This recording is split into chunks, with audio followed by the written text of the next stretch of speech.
کہ جن کو عمران خان کی شکل میں 72 سال کے بعد ایک لیڈر ملا،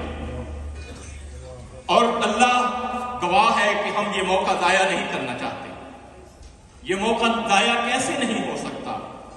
کہ ہم اس کے دست و بازو بنے۔ آج سوشل میڈیا کا دور ہے، سوشل میڈیا جتنی انفارمیشن دیتا ہے اتنی ہی ڈس انفارمیشن بھی دیتا ہے۔ ہماری اور پاکستان کی اور اس خطے کی ترقی کو جو ناپسند کرنے والی قوتیں ہیں، عمران خان کی مخالفت نہیں ہے، یہ یقین رکھیے۔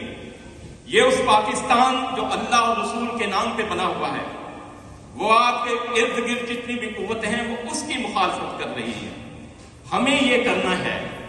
کہ اس کشتی کو، جس کو عمران خان جو بھنور میں پھنسی ہے، اس کو نکالنے کے لیے اس کا ساتھ کیسے دے سکتے ہیں۔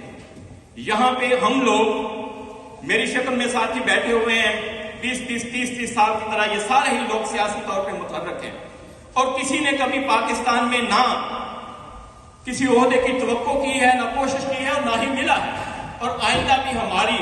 اگر ہم سے یا ہمارے کسی ساتھی سے پاکستان کی بہتری کے لیے کام لے لیا جائے تو وہ ان کی مہربانی ہے، لیکن ہم یہ، جس طرح بہت سارے لوگوں نے یہ یہاں پہ یہ بات کی ہے کہ محترم صبغت اللہ صاحب یہاں پہ تشریف رکھتے ہیں، اور کل کا دن میرا ان کے ساتھ گزرا ہے، اور میں نے ان کے بارے میں اور ان کے پروگرام کے بارے میں کیا پایا وہ بھی میں ذکر کروں گا۔ لیکن یہاں پہ ہمیں اس بات کو یقینی بنانا ہے کہ ہم صرف اور صرف پاکستان کی ترقی کے لیے، پاکستان کو ان مسائل سے نکالنے کے لیے، وہ کسی بھی شکل میں نقصان دینے والی مافیا ہو، وہ کسی بھی شکل میں